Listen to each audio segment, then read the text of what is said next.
지난 시간에 이어 오늘 포커스인 시간에도 시민참여센터 김동찬 대표를 모시고 대통령 선거에 대해 알아보는 시간을 마련했습니다. 네, 대표님 안녕하세요. 안녕하세요. 네, 대통령 선거가 다가오고 있는데 도널드 트럼프 대통령이 재선이 될 거라는 예측이 많아요. 어떻게 생각하시나요?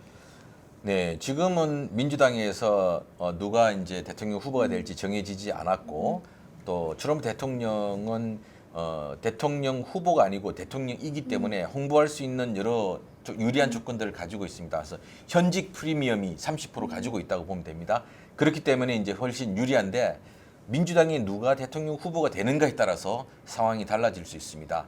그렇지 않은 상황에서 모든 분들에게 설문조사를 하게 되면 당연히 트럼프 대통령이 훨씬 유리하게 나오는 거죠. 네, 그렇다면 민주당 대권 주자 중에 가장 영향력이 있다라고 생각하시는 분이 있을까요? 작년까지만 하더라도 조 바이든 부통령이 가장 영향력이 있고 당선 가능성이 높다 이렇게 나왔는데 막상 뚜껑을 열어서 실전에 돌입하니까 맥없이 추락하고 있는데 오히려 이제 버니 샌더스 연방 상원의원이 선두를 이제 달리고 이번에 네바다 코커스에서 완전히 압도적으로 이제 이겼는데 아마 이게 3월 3일 날 이 전체 이 선거인단이 30% 걸려 있는 슈퍼 투즈데이에서도 지금 버니 샌더스 상원의원이 1위를 달리고 있는데 이런 걸 봤을 때 샌더스 의원이 상당히 가능성이 있지 않는가. 그래서 거기에 민주당의 당 주류가 당황하면서 조 바이든 부통령의 그랬던 희망을 지금 이 블룸버그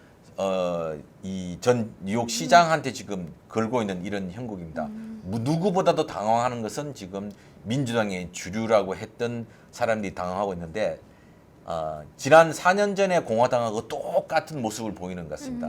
4년 전에 트럼프 대통령이 나왔을 때 공화당 주류가 트럼프만 되지 않으면 된다라고 이야기했는데 지금은 샌더스만 안 되면 된다라고 민주당 주류가 이야기를 하고 있거든요. 그런데 그 당시 공화당의 유권자들은 전혀 그 반대 입장에 있는 트럼프를 지지했고 이번에도 보면 민주당의 유권자들은 오히려 당 주류하고는 전혀 반대에 있는 샌더스 상원의원에게 지지를 보내고 있으니까 우리가 지금 보면 공화당의 데자뷰를 4년 만에 보는 거 아닌가 그런 생각입니다. 네, 그렇다면 한인들의 입장에서 봤을 때 누가 당선이 되는 게 한인 사회에 조금 도움이 될 수 있을까요? 한인들 입장에서는 아무래도 소수계의 중요성을 인정하고 또 한반도 프로세스에 대해서 평화 프로세스에 대해서 제일 나름대로의 이 전략을 가지고 있는 사람이 되는 것이 좋지 않겠는가. 그리고 또 한인 학생들이 지금 보면 죄송합니다. 학생들이 학자금으로 되게 고통을 받고 있는데 학자금 문제에 대해서 어느 정도 이제 입장을 가지고 있는 분들이 좋지 않겠나.